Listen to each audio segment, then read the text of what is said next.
e o Paulo vai fazer o preparo de hoje. Boa tarde a todos.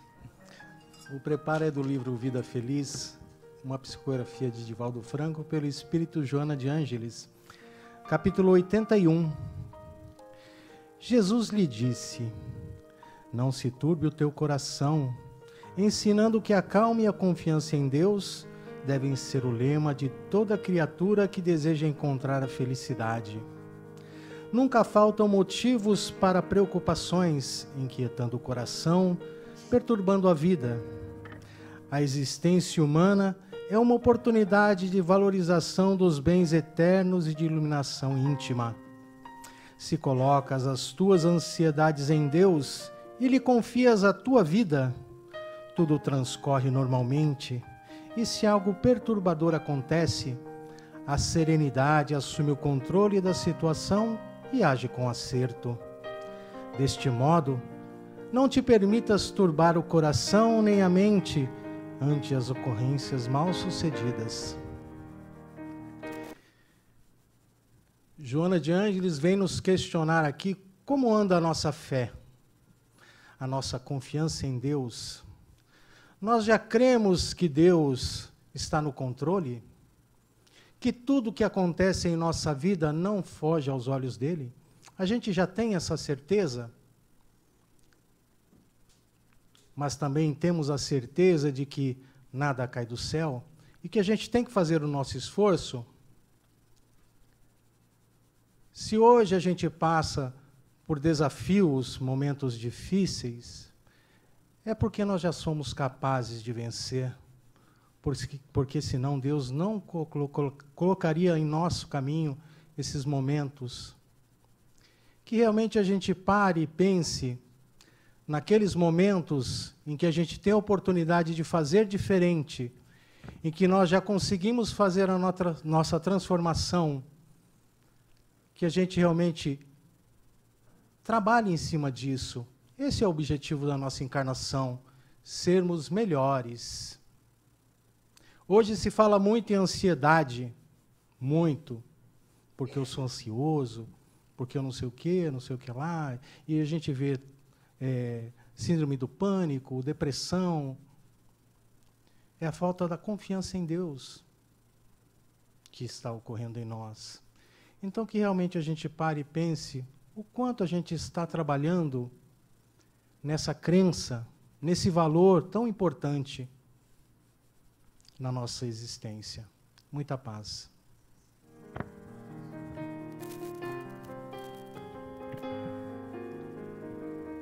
Jesus, amado Mestre, amigo, acolhe-nos em seus braços nesta tarde, serena-nos a mente e aquece-nos os corações. Pedimos a Ti, a Joana de Ângeles, nossa mentora, que com o seu carinho, a sua inspiração, envolva o nosso amigo querido, Daniel Puerari, trabalhador da casa, nos estudos que ele preparou para a tarde de hoje. Graças a Deus.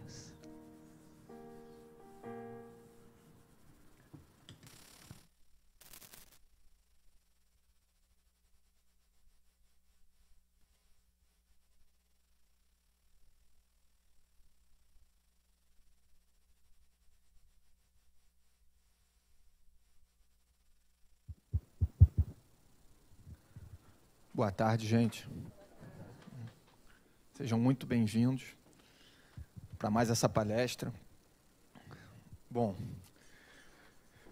nosso tema hoje nos foi proposto foi o significado da Páscoa.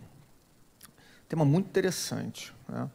Porque se a gente para pensar na origem desse feriado de Páscoa, na origem desse significado da Páscoa, lá do povo hebreu, para hoje em dia, a gente vê que se desvirtuou completamente. Está certo que é interessante ainda hoje em dia a visão que nós temos de Páscoa enquanto confraternização, geralmente na família, é um dia para reunir a família, lembrar de Jesus, tudo bem, mas agora o significado se desvirtua. Na verdade, não é um feriado ou algum tipo de festividade que tem origem cristã. Antes de Cristo, os hebreus já comemoravam, os judeus já comemoravam a Páscoa em razão da libertação após a travessia no deserto que o povo hebreu conseguiu, fugindo do Egito, ficaram séculos aprisionados e escravos lá no Egito, que inclusive Egito, em hebreu, quer dizer estreito, aprisionamento, né? Em hebreu quer dizer isso.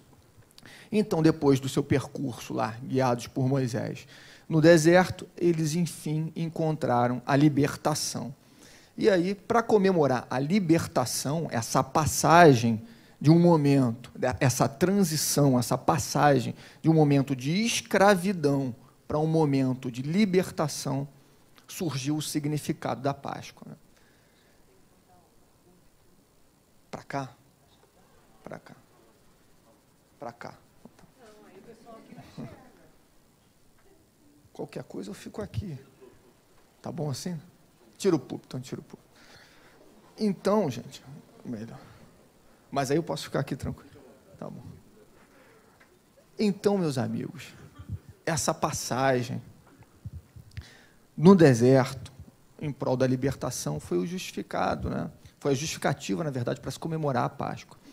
E é interessante porque, quando a gente para perceber, né, o significado que tem hoje em dia do ovo colorido e o coelho e não sei o quê, não tem muita relação com libertação. Né? Tudo bem que o ovo significa ressurgimento, nascimento, e você nasce para uma nova vida, tudo bem. Há essa origem que, de certa forma, tenta manter, mas dificilmente se reflete sobre isso. Né? E o povo hebreu, eles comemoravam a Páscoa. Páscoa quer dizer, em hebraico, Pessah. Eu não sei exatamente a pronúncia, mas se escreve assim, Pessah, passagem, libertação ou salto. Encontrei esses três significados. Quando a gente parar para pensar, peraí, libertação, passagem ou salto, não tem nada a ver uma coisa com outra. Tem. A passagem pressupõe uma libertação, uma situação de escravidão pela qual eu me transformo e encontro a libertação. Salto também, porque o salto de uma situação que me prendia a uma origem em que eu me encontrava escravizado para uma libertação. Então, esses três significados guardam relação entre si. Não é? E como os hebreus comemoravam a Páscoa?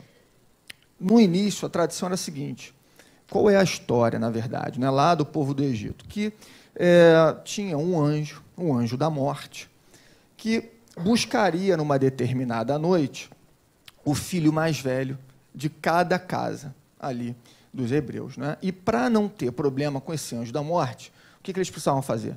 Precisavam pegar um cordeiro, matar e passar o sangue na porta de cada casa. Que aí, esse anjo da morte saltaria, olha só como a origem saltar também vem desde essa época, saltaria por essa casa onde o sangue estava lá marcado como sendo uma casa de pessoas devotas a Deus e tudo mais. Né? Enfim, e é interessante também que depois, na tradição hebraica, eles mantiveram essa ideia do sacrifício a esse cordeiro. Como é que funcionava isso lá com os judeus na época?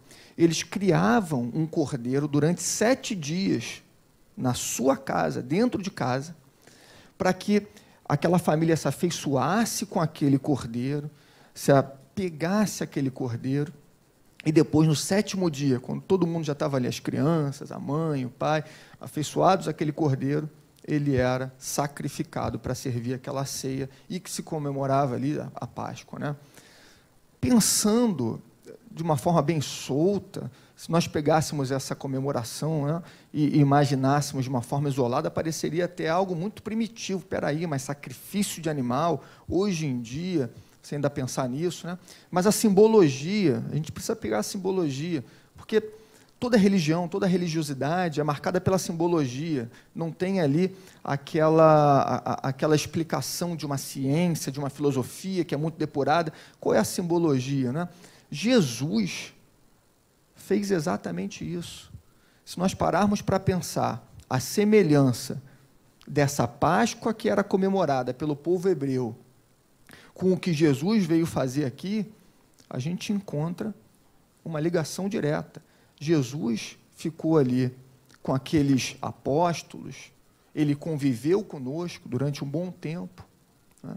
Ele conviveu com as mazelas daquela população da época, com os seus discípulos também, que não eram lá, né? Eram os mais adiantados na época, mas para ele sentiu uma certa dificuldade até de lidar com aqueles discípulos, que ele a todo momento estava ensinando, eles não aprendiam e estavam ensinando, e passo a passo, permaneceu com esses discípulos, permaneceu por aqui, e, na verdade, o que aconteceu? Ele foi brutalmente perseguido, né? E a humanidade sentiu muito a sua falta. Olha a semelhança que a gente tem da Páscoa originária, hebraica, com o significado da Páscoa cristã. Muito parecido. Mas aqui no Espiritismo, a gente trabalha a ideia de Páscoa realmente enquanto passagem, libertação, transformação. Essa é a ideia central que nós temos aqui no Espiritismo. Quando você procura saber sobre Páscoa na visão espírita, uma das primeiras informações que aparecem é lá na FEB, e aparece bem grande: o Espiritismo não comemora a Páscoa. Se a gente analisar de uma forma fria, seca, essa informação, você pensa, nossa, então o Espiritismo é contra a Páscoa. De forma alguma. Qualquer momento de reflexão sobre o nome de Jesus é um momento espírita também, é um movimento espírita. Se nós estamos, durante a Páscoa, pensando em Jesus, nos ensinamentos que ele trouxe, nessa transição, nessa libertação, a gente vai analisar na visão espírita qual é o significado dessa libertação. É um feriado espírita, é um momento espírita, sim. Então, Páscoa enquanto passagem, saltar e libertação. Eu peguei aqui um trecho de uma mensagem, de um texto, de Leloup. Deixa eu ver se eu tenho aqui o nome dele completo. Jean-Yves Leloup. Leloup, ele é filósofo, teólogo, antropólogo, doutor em psicologia, um grande nome da religiosidade hoje em dia. Ele não é espírita, mas ele é religioso. E ele tem uma percepção dessa Páscoa enquanto passagem muito interessante, que eu achei bacana trazer aqui para a gente poder trabalhar. Sede passante. Este tema da passagem é o tema da Páscoa. Pessah, em hebraico, quer dizer passagem. A passagem no rio de uma margem a outra margem, a passagem de um pensamento a outro pensamento, a passagem de um estado de consciência a outro estado de consciência. Esse início já mostra claramente o que a doutrina moderna espírita, pautada na psicologia transpessoal, na psicologia espiritual, traz. É essa mensagem. Nós estamos aqui, e os espíritas, nós espíritas, precisamos ter essa percepção de passagem. Emmanuel já falou para Chico: Chico, tudo que os olhos da carne veem, ou está morto, ou vai morrer. Então, mais passageiro do que isso não há. A visão espírita da Páscoa enquanto passagem é justamente trabalhar a transitoriedade desse mundo material. Por vezes nós vivemos essa transitoriedade como se fosse uma eternidade. Não focamos no objetivo. Nosso objetivo aqui é passar por esse mundo, por essas provas, pelas expiações, procurando não sofrer, e isso é possível, isso é perfeitamente possível. A gente vê aí vários missionários que vieram justamente para demonstrar que dá para vencer esse mundo da matéria, sem nos entregarmos, sem sermos mundanos. Francisco de Assis foi um exemplo disso, né? Espírito encarnado, que sofreu como Francisco sofreu, e ainda assim agradecia a Deus, agradecia ao fogo que queimava suas vistas, agradecia à doença que burilava mais ainda o seu espírito. Olha a noção de passagem que ele tinha. Porque se nós encerrarmos o nosso pensamento aqui nesse mundo da matéria, e você está passando por um sofrimento, não consegue ver para além, para o objetivo, o outro lado do rio, a gente não consegue ver a outra margem, se nós focarmos só na passagem, é desesperador. Uma pessoa imagina que ela vai passar por uma doença que vai trazer sofrimento, que vai levar para a morte. Se eu não consigo compreender essa vida enquanto uma passagem, eu estou potencializando as minhas dores. Eu estou transformando dores em sofrimento. Dor é diferente de sofrimento. A dor é inevitável. Todo mundo que está nessa matéria vai sentir dor. Vai vir uma doença, uma desilusão amorosa, a perda de um emprego, um problema financeiro. São dores, privações. Agora, o sofrimento, geralmente ele está ligado quando eu tenho um foco micro e não um foco macro. Quando eu amplio a minha visão para ver para além dessa passagem, eu não paro na passagem. Eu não me detenho apenas a esses problemas transitórios. Por pior que sejam, são transitórios. Se essa vida é uma passagem. E essa é uma visão que nós, no Espiritismo, precisamos ter muito clara. Muito clara. Se essa vida é uma passagem, o que vai adiantar o sujeito se importar com uma ofensa? A ofensa é daquele ofensor, não é minha. Se eu não aceitar esse presente, é dele. Mas nós trabalhamos o nosso orgulho, geralmente. Nossa, que absurdo, como é que ele falou isso para mim? Mas ele vai ver a resposta. Espera aí que vai voltar essa resposta. E aí você se perde no rio, não chega na outra margem. Essa ideia de Páscoa enquanto passagem é fundamental para a gente compreender a visão espírita da Páscoa, né? A passagem de um modo de vida a outro modo de vida. Somos passageiros. A passagem compreende também uma autotransformação. Nós estamos aqui, vamos imaginar aqui uma ponte em cima de um rio. Passando por essa ponte, o nosso objetivo é chegar na outra margem. Durante essa travessia, aqui nessa vida encarnada, eu vou procurar desenvolver a minha consciência. Eu vou procurar me tornar uma pessoa melhor, seguir os preceitos de Jesus, seguir os preceitos das grandes almas, quem lá do hinduísmo, não tem nenhum problema seguir os preceitos de Gandhi. Imagina se a gente segue aqui com outras palavras. Onde tem amor, tem religião, que transforma a pessoa para ser um indivíduo melhor. Não aqui para esse mundo passageiro somente, porque é importante nós nos transformarmos em pessoas melhores aqui, para aliviarmos a dor de um amigo que não tem essa mesma compreensão, para sabermos que o sofrimento tudo tem fim, todo sofrimento tem data e hora certa para acabar. Então, para além disso, percebemos que precisamos melhorar, porque nós vamos herdar mais para frente o fruto desse trabalho. Nós voltaremos aqui e encontraremos um mundo melhor. Essa visão é uma visão que a gente não pode fugir. A vida é uma ponte, como diziam os antigos. Não se constrói sua casa sobre uma ponte. Se nós ficarmos presos no nosso dia a dia, nos nossos problemas, no nosso ego, é o meu emprego, é a minha saúde, é a minha família, é a minha honra, como ele foi fazer isso comigo, nós nos perdemos a visão da outra margem. É claro que precisamos nos preocupar com o nosso dia a dia, no trabalho, nós temos as nossas tarefas, precisamos sim nos empenhar para poder desenvolver bem as atividades do dia a dia. Estamos aqui também no mundo material, precisamos da matéria. Ninguém aqui está pregando o desapego total para a gente largar tudo e se entregar à mendicância. Isso aí vai virar até um problema para a sociedade, em vez de trazer uma solução para a sociedade, para você mesmo. Vai prejudicar a sua situação. Mas é não se apegar. O desapego é muito complicado no mundo extremamente materialista, onde as pessoas só conseguem compreender felicidade enquanto bolso cheio, saúde plena. Aí é fácil. E mesmo assim, como a nossa essência não é material, nós não encontramos a felicidade plena. No primeiro momento, tudo bem. Mas depois, pode ter o dinheiro que for no banco, pode ter a saúde que for. Se a pessoa não tem uma consciência metafísica, se fica só preso à materialidade, não consegue desenvolver muito bem a felicidade, a satisfação que ela precisa ter. Parece que sempre está faltando alguma coisa.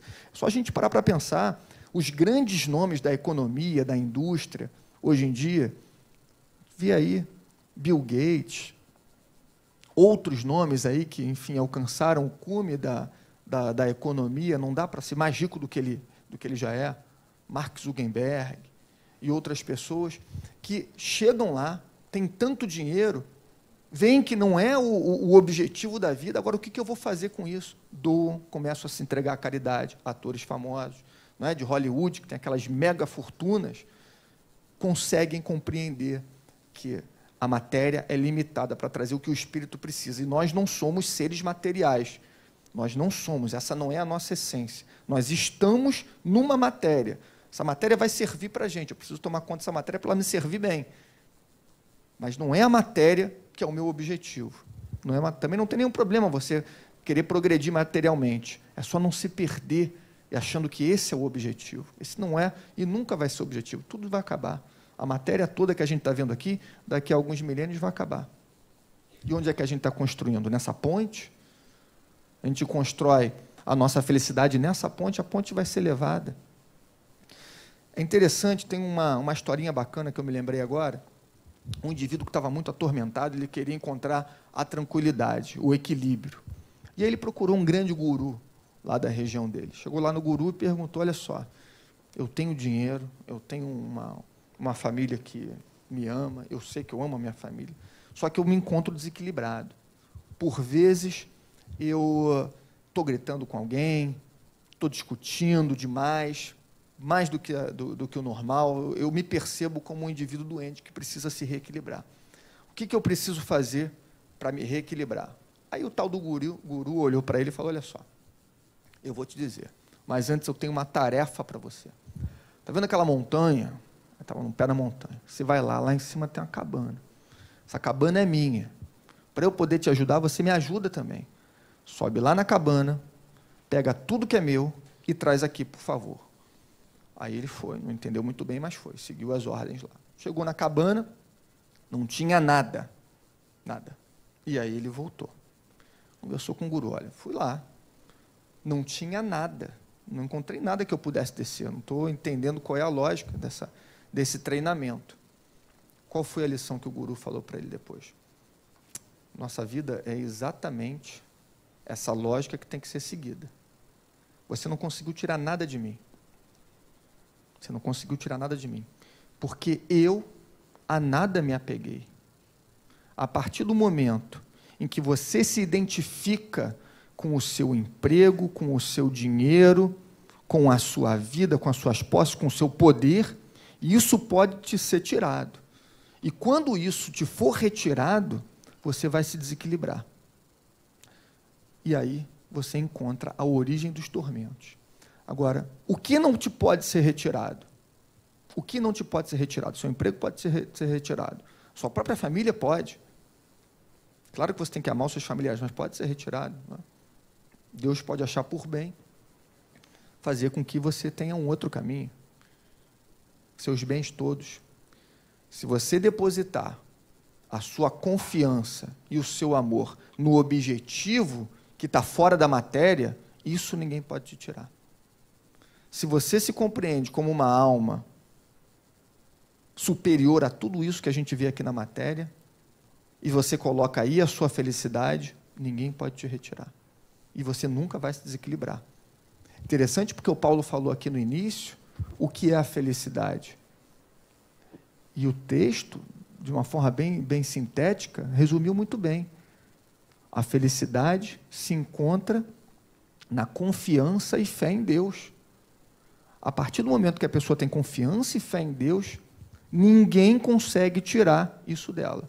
Então, ela nunca vai se desequilibrar. Interessante a gente parar para pensar.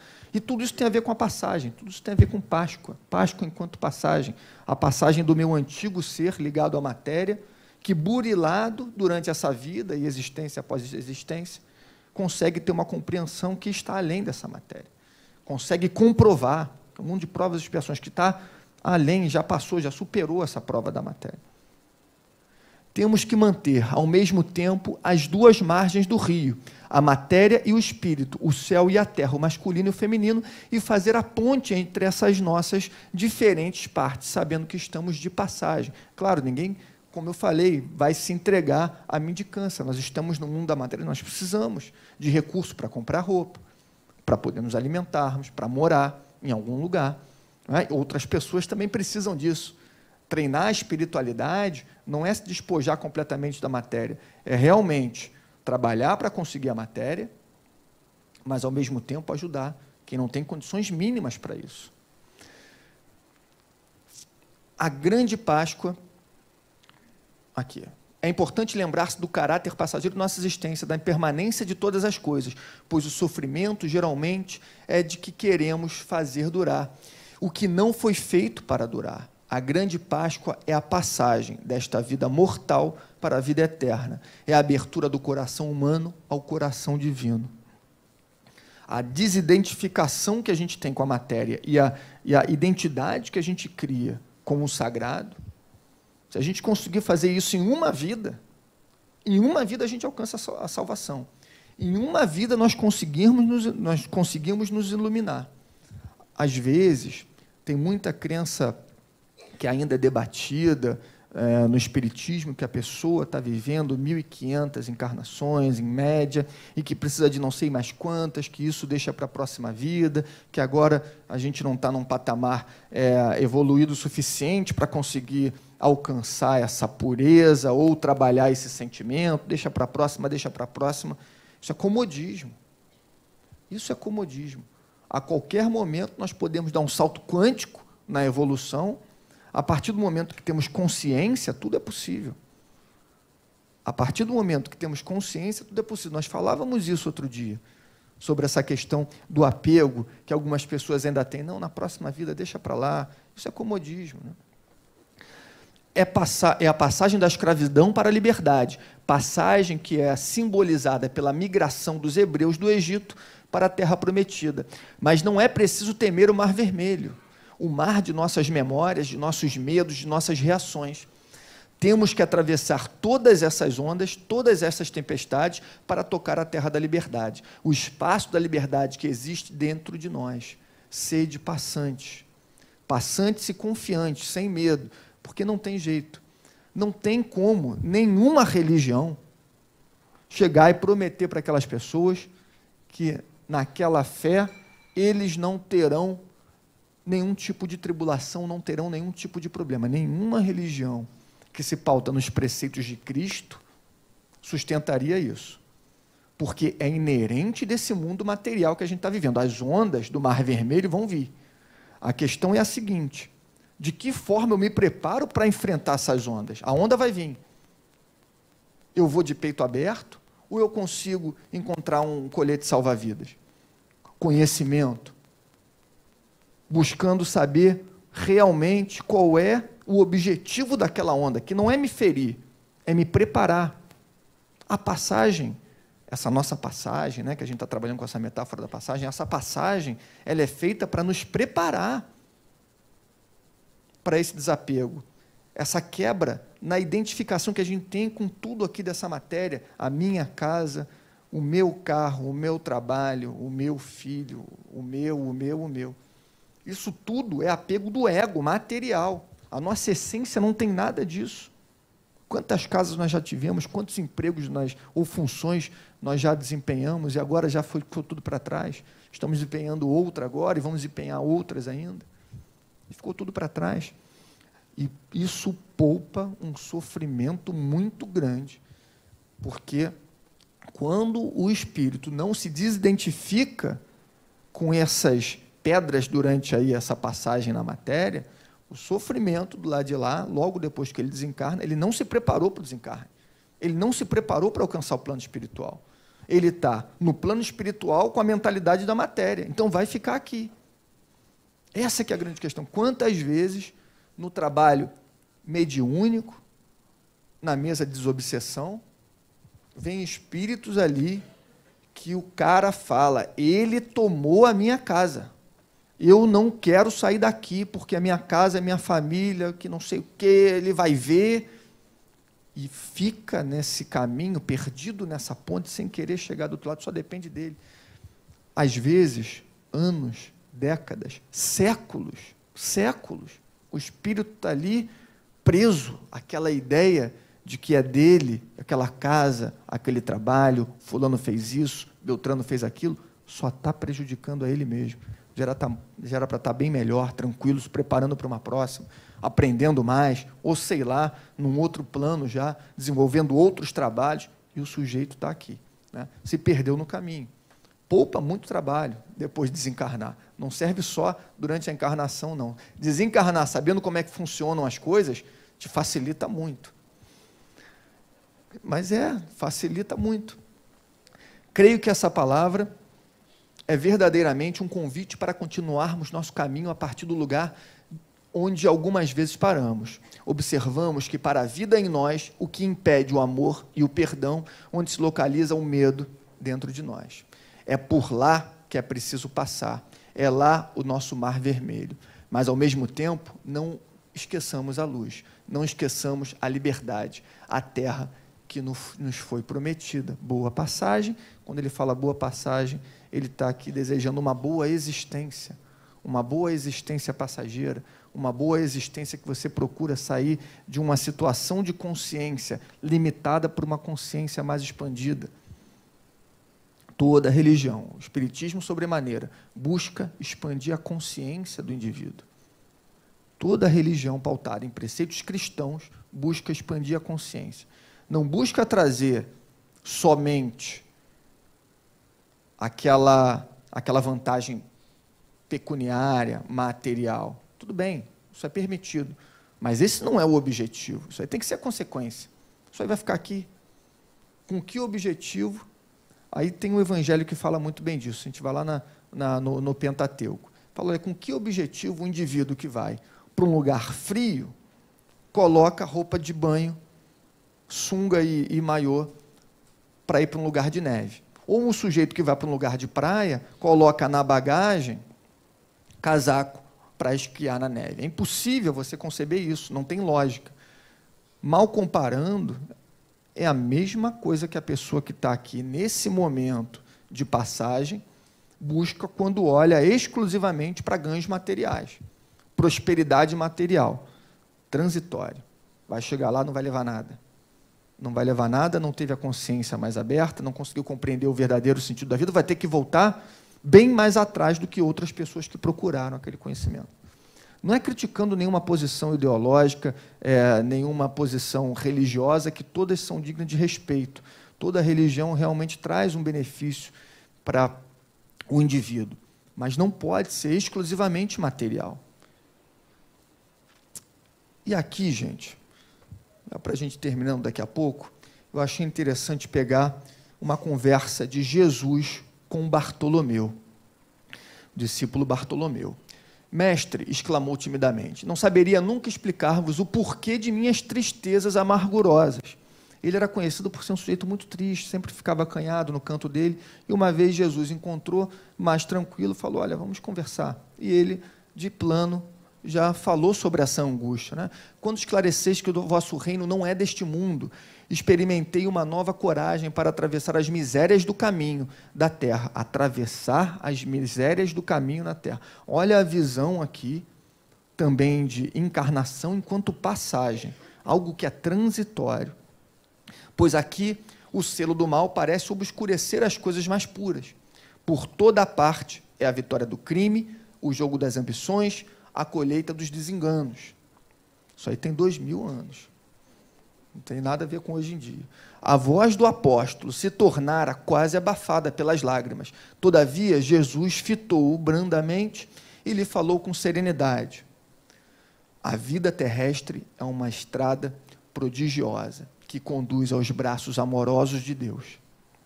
Olha a visão de Jesus. Enquanto ele, que era o discípulo, estava vendo percalços e crimes, Jesus, com toda a sua grandeza, falou que essa passagem é uma passagem prodigiosa de Deus para alcançar os braços do Criador. O trabalho é a marcha, a luta comum é a caminhada de cada dia. Ele mostrou aqui que a finalidade de todos nós é alcançarmos a perfeição e um status de espírito puro. Todos nós. Isso daí é que é descansarmos nos braços. Ninguém vai descansar, porque Deus mesmo nunca parou de criar, sempre criou e continua criando. Então, nós também sempre continuaremos trabalhando. Mas descansar nos braços do Pai é ter a consciência plena, uma consciência crística, que todos nós aqui um dia teremos.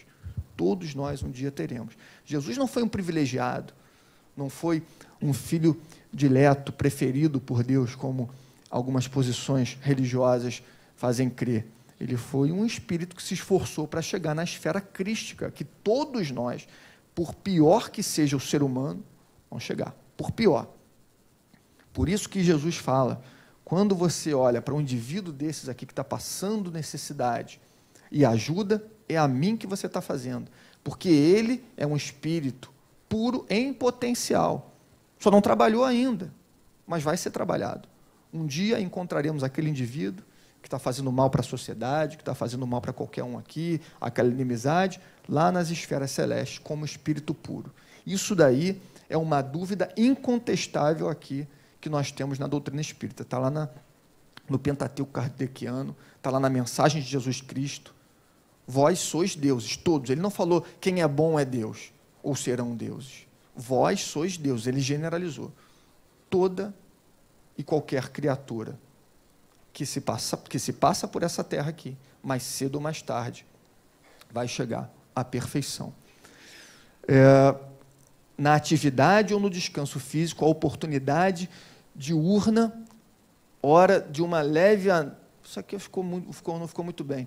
De uma palavra humilde, é o convite de nosso Pai para que semeemos as suas bênçãos sacrossantas. Em geral, os homens abusam desse ensejo precioso para anteporem a sua vontade imperfeita aos desígnios superiores, perturbando a própria marcha. Daí resultam as jornadas mais ásperas, obrigatórias para a retificação das faltas cometidas. Aqui Jesus falou o seguinte, olha só, vocês sabem qual é o objetivo, na minha mensagem tem um objetivo, mas você tem um livre-arbítrio, se você não quiser seguir esse objetivo, não tem problema nenhum, você depois vai reparar o problema, o erro que você está causando, o erro que você tem e o dano que você está causando. Na obcecação de sua vontade própria, ferem a fronte nas pedras da estrada, cerram os ouvidos à realidade espiritual, vendam os olhos com a sombra da rebeldia e passam em lágrimas, em desesperadas imprecauções e amargos gemidos, sem enxergarem a fonte cristalina, a estrela cariciosa do céu, o perfume da flor, a palavra de um amigo, a claridade das experiências que Deus espalhou para a sua jornada em todos os aspectos do caminho. Realmente, o indivíduo que não consegue perceber a verdadeira mensagem cristã e fazer essa passagem de uma visão extremamente materialista para uma visão mais ampla, metafísica, que não se preocupa apenas com o que está agora aqui passageiro, nesse mundo que é perecível, completamente perecível, acaba se perdendo no caminho. E, para encerrar, tem uma história muito interessante de uma mãe que ela acabou em desdobramento conseguindo, sabe, uma historinha, né? Se encontrar com um anjo.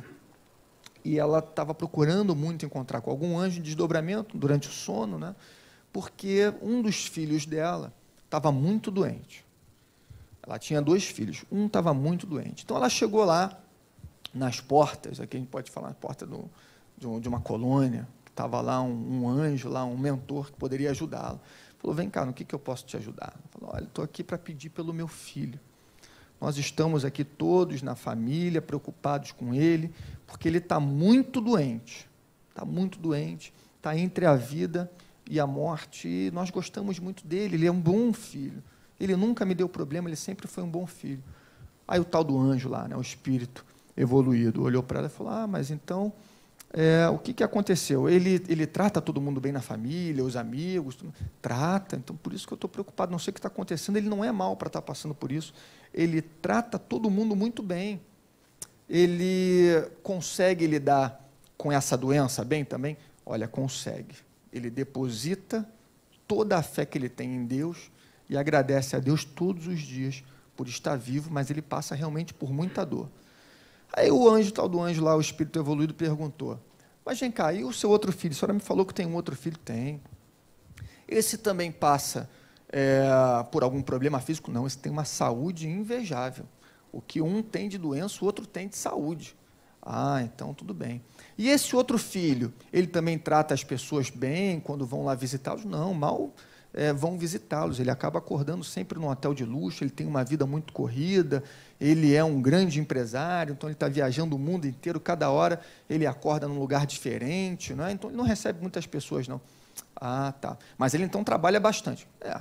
Bom, trabalhar bastante, esse meu filho que está doente, coitado, que trabalha bastante, precisava trabalhar, agora ele está acamado. Mas o outro, ele até trabalha, mas ele coloca mais trabalho nos ombros dos outros. Ele fica ali só mandando isso, mandando aquilo, nem organiza nada muito bem. E ele manda muito, até as pessoas não gostam muito dele, mas enfim. Mas ele conseguiu ter ali o descanso material. Se não fosse esse trabalho dele, se não fosse essa ganância também, ele não estaria com esse conforto que ele tem hoje. Graças a Deus ele não tem problema nenhum financeiro. Já o outro, coitado, o outro a gente não consegue juntar dinheiro para pagar os remédios dele. Aí o anjo perguntou, mas mesmo assim ele então está agradecido a Deus, ele confia em Deus? Não, confia perfeitamente. Essa é a minha preocupação, ele confiar tanto em Deus e não ter essa resposta, né? O outro já deve estar num patamar diferenciado, ele já venceu os seus problemas, ele está bem financeiramente, se dá bem com todo mundo, tem um trabalho de sucesso. Aí o anjo falou, olha, eu vou te dar uma sugestão. Volta para lá e faz o seguinte, começa a pedir ajuda para o outro, porque o que está doente está muito bem.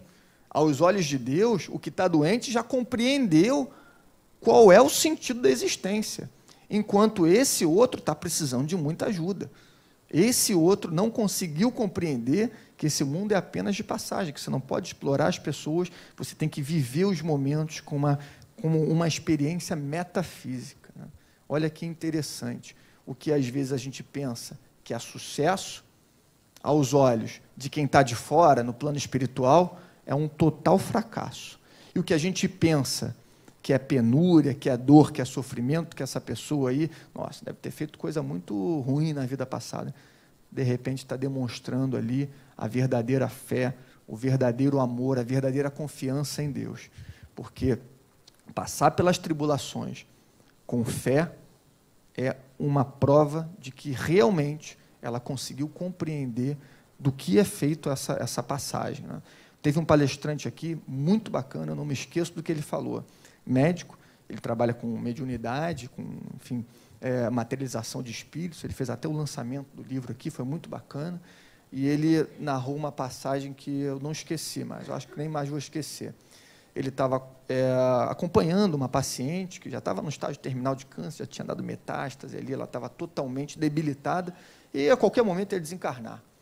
E tinha ali um espírito mentor dele, daquela equipe de médicos, mas no plano espiritual, analisando aquela situação, e ele já desenganado com ele mesmo, triste com a situação, e a moça, enfim, ali naquela situação exposta, e o médico lá no plano espiritual falava a todo momento, wonderful, wonderful, wonderful, que maravilhoso.